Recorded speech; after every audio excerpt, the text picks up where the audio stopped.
सवेरे सवेरे नूरी को दरवाजे पर खड़ा देखकर रंगीला हैरान रह गई। जारे की एक भयंकर सिहरन उसकी रगों में दौड़ गई। उसका मन हजारों डरावने रहस्यमयी सवालों से भर उठा। कल जिसे लाल जोड़े में ससुराल के लिए विदा किया गया था, वही नूरी उसी लाल जोड़े में दरवाजे पर खड़ी थी। रंगीला ने जल्दी से दरवाजे के बाहर इधर उधर देखा और नूरी का हाथ पकड़कर उसे भीतर ले आई। हजारों पहेलियों में उलझी रंगीला ने नूरी से पूछा, क्या बात है गई? जल्दी बता, मेरा तो दिल बैठा जा रहा है। तू ससुराल से ऐसे कैसे लौट आई? सूखी पपड़ियों, सूजे हुए होंठों और दुख के भावों से भरी नूरी रंगीला से लिपटकर फूट फूट कर रोने लगी। नूरी के आंसुओं की धार से रंगीला का आंचल भीग गया। रंगीला उसके आंसुओं से भीगे ब्लाउज की नमी से उसके दुख का अंदाजा लगाने लगी। उसका मन गहरी चिंताओं की लपटों में घिरने लगा। उसके हृदय सागर में नूरी के जीवन के दुख बुलबुले बनकर उठने और फूटने लगे। उसने कंधे से लिपटी नूरी को पकड़कर झकझोरा और पूछा, अरे तू बताती क्यों नहीं? क्या बात है गई? आंसुओं की धार में भीगी नूरी ने कहा, उसने मुझे थप्पड़ मारा। थप्पड़ मारा? किसने थप्पड़ मारा? रंगीला ने जल्दी से जानना चाहा। निहाल ने, नूरी ने सिसकते हुए कहा। लेकिन क्यों? रंगीला ने स्तब्ध होकर पूछा। नूरी थोड़ी झल्लाकर बोली, मुझे नहीं पता। तुझे नहीं पता तो किसे पता? रंगीला ने कहा। जो आदमी पहली ही रात पत्नी पर हाथ उठा सकता है, थप्पड़ मार सकता है, वो जीवन भर मेरा क्या हाल करेगा? मैं ऐसे आदमी के साथ नहीं रह सकती, नूरी ने दृढ़ता से कहा। रंगीला ने उसकी बात सुनते ही माथे पर हाथ मारकर कहा, हे राम, एक सी बात पर आदमी को छोड़कर भाग आई। भगवान, अब क्या होगा? जाट बिरादरी के लोग क्या कहेंगे? रंगीला का दिल नूरी के जीवन में आने वाली विपत्तियों से दुखी हो उठा, जैसे सूरज की तपन से सूख गया तालाब। रमीला के शरीर का रक्त नूरी के लिए फैसले की तपिश से सूखने लगा। रमीला ने सूखे गले से कहा, नूरी, तने एक अकड़ डारो, अपने बापू के बारे में तो सोचती, उनकी इज्जत का क्या होगा? तेरे बापू ने कैसे कैसे लाठी डंडियों से मेरे हाथ तोड़े थे। महीने महीने भर पट्टियां बदलनी पड़ी, फिर भी निशान नहीं मिटे। रात दिन दर्द से कराहते हुए दिन गुजारे, तूने देखा था ना। पर क्या मैं तेरे बापू को छोड़कर भाग गई? इला की बातें सुन नूरी चिढ़कर बोली, मुझे नहीं पता, लेकिन मैं उस आदमी के साथ नहीं रह सकती। रमीला गुस्से से बोली, तू तो यूं ही कह रहा हो कि उसके साथ ना रहूंगी, पर जब ये बात मोहल्ले पड़ोस में फैलेगी तो हम तो जमीन में गिर जाएंगे। इसका अंदाजा है तुझे? रमीला नूरी की पीड़ा और उसके फैसले को अच्छे से समझती थी, लेकिन वह दुनिया की सोच से डर रही थी। वह चिंतित थी कि अब नूरी का क्या होगा। जब नूरी पहली बार इस घर की बहू बनकर आई थी, तो उसके बापू हीराराम को यह हिदायत दी गई थी, अपनी लुगाई को आते ही अपने पैरों के नीचे नहीं, एड़ी के नीचे दबा कर रखना। पैरों के नीचे तो थोड़ी बहुत सांस लेने की जगह बच जाती है, लेकिन एड़ी के नीचे रखोगे तो उसकी हर सांस घुट जाएगी और जुबान हमेशा के लिए बंद। छोरे, अपनी इज्जत करवाना अपने हाथ में होता है। हीराराम को जैसी हिदायत मिली, उसने वैसा ही किया। पहली ही रात उसने रमीला की चोटी खींची और 2 लातें मारी। बाहर बैठी रमीला की सास कमरे के अंदर हो रही इस जुल्म की स्वीकृति पड़ रही थी। आखिर हीराराम वही कर रहा था जो वह चाहती थी, लुगाई को पहली ही रात में दबा लेना। उस दिन के बाद रमीला को हर बात पर दबाया जाने लगा। जीवन में वह खुद से कोई फैसला नहीं ले सकती थी। जरा सा बोलने की हिम्मत करती तो हीराराम उसके हाथ तोड़ने पर उतारू हो जाता।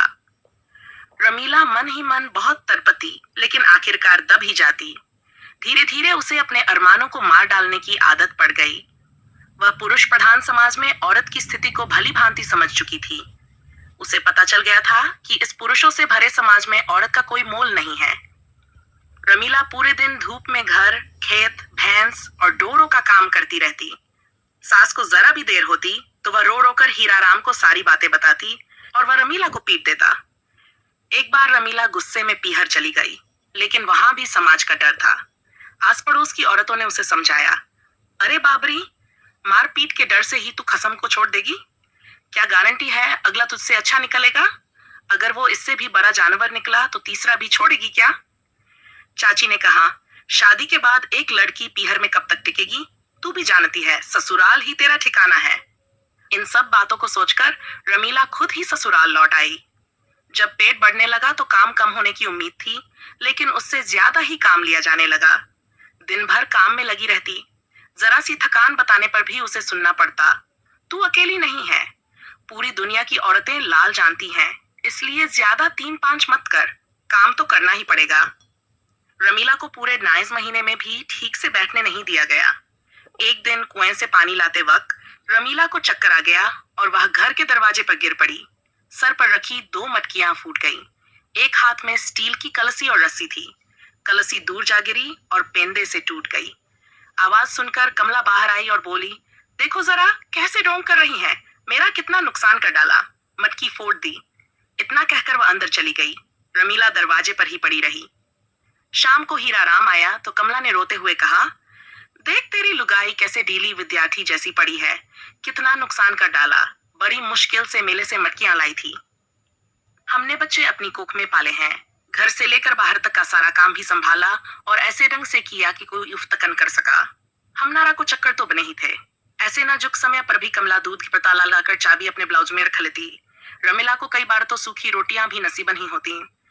मायके की बातें सुनकर हीरालाल ने रमीला को कसर दो लात मारी। वह दर्द से कराह उठी और उसके मुंह से चीख निकल पड़ी।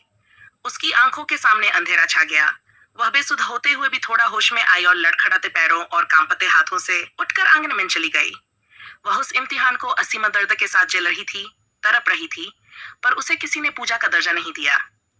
पूरी रात भर वह आंगन में तिलमिलाती रही। आखिर शुभ घड़ी आई और नूरी ने जम लिया। रमीला नूरी के फैसले को लेकर सोच रही थी। शायद उसने भी पहली बार में उसे उठा लिया होता तो शायद उसे इतनी बर्बाद जिंदगी नहीं जीनी पड़ती। नूरी के इस फैसले से वह बहुत डरी हुई भी थी। नूरी की जिंदगी में आने वाला तूफान उसकी आंखों के सामने था, लेकिन दूसरी तरफ वह नूरी को इस नर्क में जाते हुए भी नहीं देखना चाहती थी। शाम तक नूरी के ससुराल छोड़ने की बात पूरे गांव में सुनामी की तरह फैल गई। गांव की 2-4 औरतों ने नूरी को समझाया, लेकिन नूरी नहीं मानी। वह अड़ी बैठी थी, चाहे जो हो जाए अब वह नहीं जाएगी। ताई ने कहा, ऐसा मत कर छोरी, वापस अपने ससुराल चली जा, यहाँ के बाद लड़की ससुराल की चौखट पर ही शोभा दे। नूरी नहीं मानी, पर अपने बापू के आग्रह और दुनियादारी की हजारों बातों को सोचकर ससुराल जाने के लिए राजी हो गई। नूरी के माँ बाप नूरी को ससुराल छोड़ने गए, लेकिन जैसे ही नूरी वहां पहुंची, समधन पल्लू चटककर बोली, यहाँ क्यों आई हो इसे लेकर? हमारे घर को ऐसी बहू की जरूरत नहीं है। दामाद ने भी तो सही कहा, बताओ, मर्द का पूरा हक होता है औरत के ऊपर। क्या तुम्हारे ऊपर हाथ नहीं उठाया हीरालाल ने, या निहाल के बापू ने मुझ पर नहीं उठाया? पर हम तो अपने घर और खसम को छोड़कर नहीं भागे। समधन बोली, तुम सही कह रही हो, पर ये आजकल के नए नवेले बच्चे हैं। रमीला ने कहा, अब क्या करें? निहाल को अपनी गलती का एहसास था। उसने कई बार अपनी माँ से कहा कि वह खुद जाकर नूरी को वापस लाना चाहता है, लेकिन उसकी माँ का कहना था, उसने हमारे घर की इज्जत मिट्टी में मिला दी है, अब वह इस घर में नहीं आएगी। और फिर उसने निहाल के सामने दूसरी शादी का प्रस्ताव भी रख दिया, लेकिन निहाल ने अपनी माँ की बात नहीं मानी और नूरी के गांव आ गया। वह नूरी के घर के सामने रही अपनी बुआ, जिसने ये रिश्ता करवाया था, के घर में रहने लगा। निहाल नूरी से माफी मांगना चाहता था, उससे अपने प्यार का इजहार करना चाहता था। निहाल के रहने की बात नूरी को उसकी सहेली नीला ने बता दी। रात गहरी हो चुकी थी। निहाल बुआ के छोटे से कमरे में बेचैन होकर इधर उधर घूम रहा था। बाहर चांदनी रात थी, लेकिन उसके मन में घुप अंधेरा छाया हुआ था। मैंने ये क्या कर दिया? वह फुसफुसाया, अपनी उंगलियों को अपने माथे पर रगड़ते हुए। खिड़की से नूरी के घर की ओर देखा, जहां अब कोई रोशनी नहीं थी। क्या वह मुझे कभी माफ करेगी? उसका दिल एक अनजानी आशंका से धड़क रहा। अब नूरी जहां जाती, निहाल उसका पीछा करता। एक दिन नूरी अपनी छत पर कपड़े सुखा रही थी और निहाल अपनी छत पर पतंग उड़ा रहा था। उसने अपनी पतंग नूरी की तरफ गिरा दी, लेकिन नूरी ने उसकी पतंग की तरफ एक नजर भी नहीं डाली और नीचे उतर गई। निहाल और नूरी का यह सिलसिला रोज चलता। निहाल ऐसे ही पतंग नूरी की छत की तरफ गिराता और नूरी बिना देखे नीचे चली जाती। 1 महीना बीत गया। अचानक 2 दिन से निहाल पतंग उड़ाने नहीं आया, लेकिन नूरी रोज कपड़े सुखाने आती रही। 2 दिन से निहाल के ना दिखने पर वह घंटों छत पर खड़ी रहती। तीसरे दिन भी नूरी निहाल का इंतजार कर रही थी कि तभी निहाल आ गया। निहाल को देखकर नूरी का दिल जोर जोर से धड़कने लगा। उसके चेहरे पर एक खुशी सी फैल गई, मगर वह चुपचाप निहाल को देखकर नीचे उतर गई। नूरी निहाल को दिल के एक कोने में चाहने लगी थी, लेकिन उसका मन और समाज दोनों उसे रोकते थे। जब निहाल पतंग उड़ाता तो उसकी पतंग की छाया कभी कभी हवा के रुख के कारण नूरी के आंगन में पड़ती। नूरी उस छाया को पकड़ने के लिए आंगन में इधर उधर भागती और अपने हाथों की नर्म उंगलियों से उस छाया को छूने की कोशिश करती। वह निहाल को अब एक प्रेमी के रूप में चाहने लगी थी। एक दिन जब नूरी मंदिर जा रही थी, निहाल उसके पास आया और बोला, नूरी, मुझे माफ कर दो, मुझसे गलती हो गई। नूरी ने थोड़ा गुस्सा जताते हुए कहा, निहाल, मेरा रास्ता छोड़ो, कोई देख लेगा। निहाल बोला, देखे तो देख ले, तुम मेरी बीवी हो। नूरी बोली, निहाल, मुझे जाने दो। निहाल बोला, नूरी, मेरे साथ चलो अपने घर, माँ को मैं समझा लूंगा। नूरी की आंखों में आंसू आ गए और वह वहां से चली गई। निहाल की आंखें भी नम हो गईं और वह पुकारता रहा, नूरी, नूरी, नूरी। मंदिर से लौटते वक्त कुछ लड़के वहां आ जाते हैं। नूरी उन्हें देखकर इधर उधर टहलने लगती है। रवीना ने नूरी से पूछा, निहाल का इंतजार कर रही है? नूरी थोड़ी चौंक कर बोली, नहीं तो। रवीना बोली, मैं रंगीला हूँ, तुझे घंटे से छत पर खड़े देखकर उधर झांकते हुए देख रही हूँ। मैं हूँ, मैं तेरी, सब समझती हूँ बेटा। मैं मानती हूँ निहाल से गलती हुई है, पर वो तुझसे बहुत प्यार करता है। यहाँ वो तुझे अपने साथ ले जाने आया है, और जो तू यहाँ खड़ी होकर उसका इंतजार कर रही है, वह नहीं आएगा। कल किसी लड़की को कुछ मवालियों से बचाने के चक्कर में उसको बहुत चोटें आई हैं।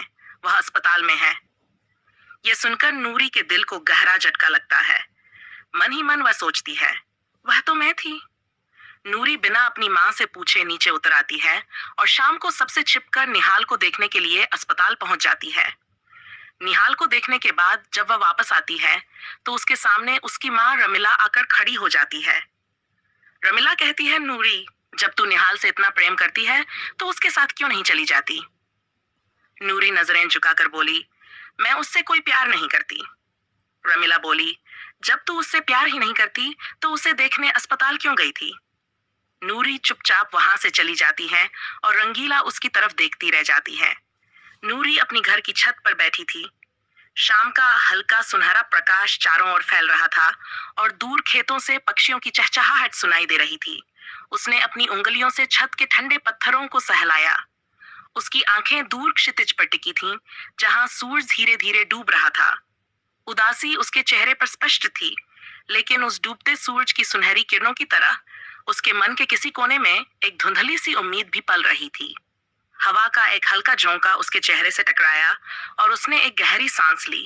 नूरी अब बहुत गुमसुम रहने लगी थी, ना कुछ खाती, ना पीती, ना हंसती। ये देखकर उसकी माँ बहुत दुखी हो जाती है। एक दिन रमिला बोली, राम राम, कल करवा चौथ का व्रत है और तेरा पहला व्रत है। निहाल की लंबी उम्र के लिए रख लेना। रमिला ने प्यार से कहा, नूरी बेटी, उठ जा, करवा चौथ की तैयारी करनी है। रमिला ने पूजा की थाली सजाई, नई चूड़ियां और एक सुंदर लाल साड़ी नूरी के पास रखी। नूरी उदास बैठी उन चीजों को देखती रही। उसका मन भारी था। क्या मुझे ये व्रत रखना चाहिए? उसने सोचा, जिसने मुझे इतना दुख दिया, क्या उसकी लंबी उम्र की कामना करना उचित है? उसके दिल में द्वंद्व चल रहा था। एक तरफ परंपरा का सम्मान था और दूसरी तरफ उसके अपने दुख और अपमान की भावना।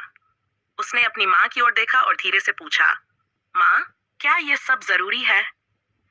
रमिला ने उसकी आंखों में देखा और स्नेह से कहा, बेटी, सुहागिन औरत के लिए यह व्रत बहुत मायने रखता है, अपने मन को मजबूत कर।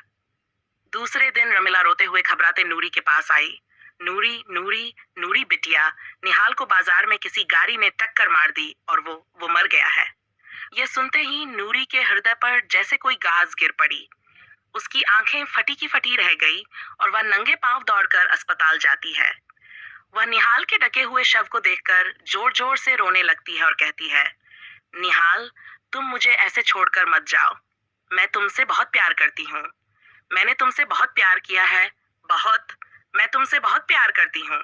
मैंने तुम्हारे लिए व्रत भी रखा है, निहाल। निहाल, मैं तुम्हारे साथ चलना चाहती हूँ। नूरी के कानों में अचानक एक जानी पहचानी आवाज गूंजती है, तो चलो, मैं तो कब से कह रहा हूँ। वो चौंक कर पीछे मुड़ती है। सामने निहाल खड़ा है। नूरी की आंखों से आंसू बहने लगते हैं। उसे अपनी आंखों पर यकीन नहीं होता। निहाल, तुम जिंदा हो? निहाल मुस्कुराकर कहता है, हाँ नूरी, तुम्हारे प्यार ने मुझे वापस खींच लाया। नूरी रोते हुए उससे लिपट जाती है। मैंने तो सब छोड़ दिया था, तुम बिन कुछ बचा ही कहाँ था? थोड़ी देर बाद सामने रखे ढके हुए शरीर की ओर इशारा करते हुए नूरी पूछती है, इसमें कौन है? तभी निहाल के बुआ का बेटा, जो अब तक चुपचाप खड़ा था, कपड़ा हटाकर कहता है, इसमें मैं हूँ। नूरी आश्चर्यचकित होकर कहती है, ये सब क्या है निहाल? निहाल ने मुस्कुराते हुए जवाब दिया, तुम्हारी माँ ने बताया कि नूरी मुझसे बहुत प्रेम करती है, पर पता नहीं क्यों कठोर बनी बैठी है। कुछ तो करना था, तो हमने ये सब रचा ताकि सच्चे प्यार की जीत हो सके। इतना कहकर निहाल अपने साथ लाई हुई लाल रंग की साड़ी नूरी के सिर पर ओढ़ा देता है। चलो अब अपने घर चलते हैं, जहाँ सिर्फ प्यार होगा, डर नहीं। नूरी थोड़ी देर तक चुप रहती है, फिर मुस्कुराकर कहती है, अब मैं कहीं नहीं जाऊंगी निहाल, जहाँ तुम हो वही मेरा घर है। अब अपने घर नूरी भी निहाल के साथ चले जाती है और खुशी खुशी दोनों साथ में रहने लगते हैं। निहाल ने नूरी का हाथ पकड़ा और दोनों अस्पताल से बाहर निकले। सुबह की पहली किरणें आसमान में फैल रही थीं, एक नए दिन की शुरुआत का प्रतीक। दोनों ने एक दूसरे की ओर देखा। नूरी की आंखों में अब दुख की जगह प्यार और विश्वास की चमक थी, और निहाल की आंखों में कृतज्ञता और जिम्मेदारी का भाव। उन्होंने एक साथ कदम बढ़ाया, उस रास्ते पर जो अब सिर्फ प्यार और समझदारी की ओर जाता था।